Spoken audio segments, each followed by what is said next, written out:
जय श्री कृष्णा मित्रों, कैसे हैं आप लोग। उम्मीद करती हूँ आप लोग अच्छे होंगे। तो दोस्तों, आज फिर से आप सबके लिए लेकर आ गई एक छोटी सी कहानी।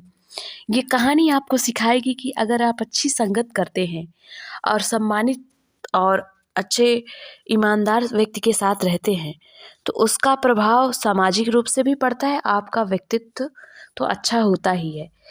तो ये कहानी है एक ब्राह्मण की जो ईश्वर की भक्ति किया करते थे और भिक्षा मांगकर अपना जीवन बिता रहे थे। अगर किसी के यहाँ जाते तो जो धन प्राप्त होता उसे वो रख लेते थे, कुछ दान कर देते, कुछ रख लेते। तो थोड़े धन उनके पास इकट्ठा हो गए। फिर उनके गांव में ही एक सेठ रहा करता था जिसका नाम जिसका नाम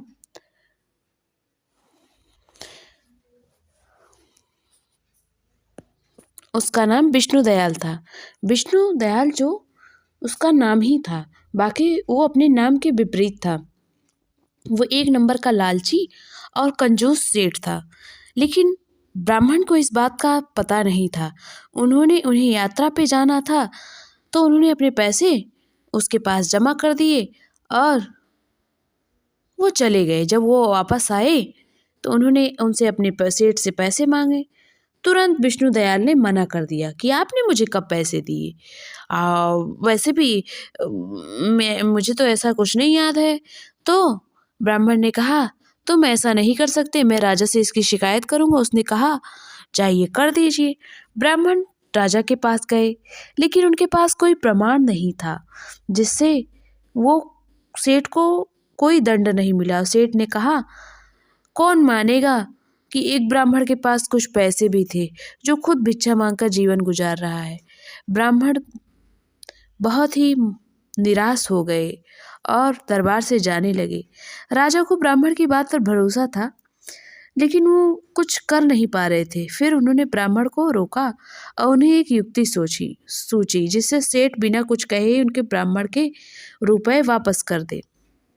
राजा ने अपने ही नगर में एक शोभा यात्रा निकालने का ऐलान कर दिया और शोभा यात्रा निकल पड़ी।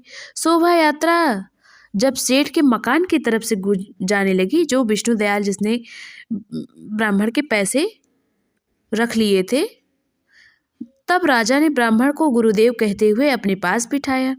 सेठ यह सब बड़े ध्यान से देख रहा था। उसने सोचा, यह ब्राह्मण तो राजा का गुरु है। यदि इसने राजा को कुछ कह दिया तो मुझे दंड मिल सकता है और मैं तो फंस जाऊंगा।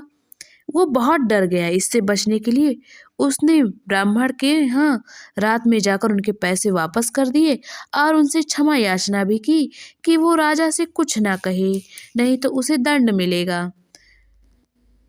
ब्राह्मण ने कहा, मैं तुम्हें एक शर्त पर माफ करूंगा, तुम किसी के पैसे बेईमानी नहीं करोगे और ईमानदारी से जीवन बिताओगे। सेठ मान गया और ब्राह्मण देवता भी खुश हो गए। तो देखा दोस्तों, राजा के साथ बिताए हुए कुछ पल ही उस ब्राह्मण के लिए अनमोल साबित हुए। उसे न सिर्फ अपने रुपए वापस मिल गए, बल्कि सभी जगह यह बात फैल भी गई कि वह राजा का गुरु है, जिससे उसके सम्मान में वृद्धि हो गई। सत्संग का प्रभाव भी इसी प्रकार होता है।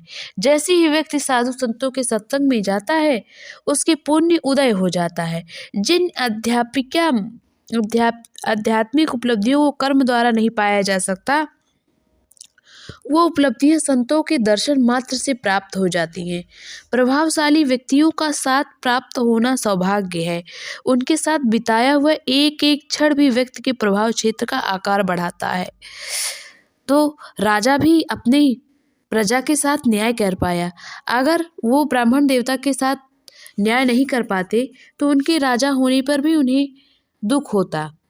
राजा ने भी अपना कर्म किया और ब्राह्मण देवता को भी उनकी सच्चाई का फल मिला। तो दोस्तों, आप अपने जीवन में अच्छी सत्संग कीजिए, मित्र भी बनाइए तो सोच के बनाइए। दुष्टों का संगत करने से तो अच्छा है कि हम अकेले रहें, और 10-5 दोस्त यार अगर अच्छे नहीं हैं तो उससे अच्छा है कि हम 1-2 ही हों जो ईमानदार हों हमारे प्रति। तो ऐसे ही मित्र हमें बनाने चाहिए और हमें अच्छे व्यक्तियों का सत्संग करना चाहिए। तो ये छोटी सी कहानी आपके जीवन में ज़रूर प्रभाव डालेगी। इस कहानी को ज़रूर सुनिएगा और इसे अपना प्यार दीजिएगा। चलिए मिलते हैं एक नई कहानी के साथ, तब तक अपना अपने परिवार का ध्यान रखिए। जय माता दी, जय श्री कृष्णा, सीताराम, राधे राधे।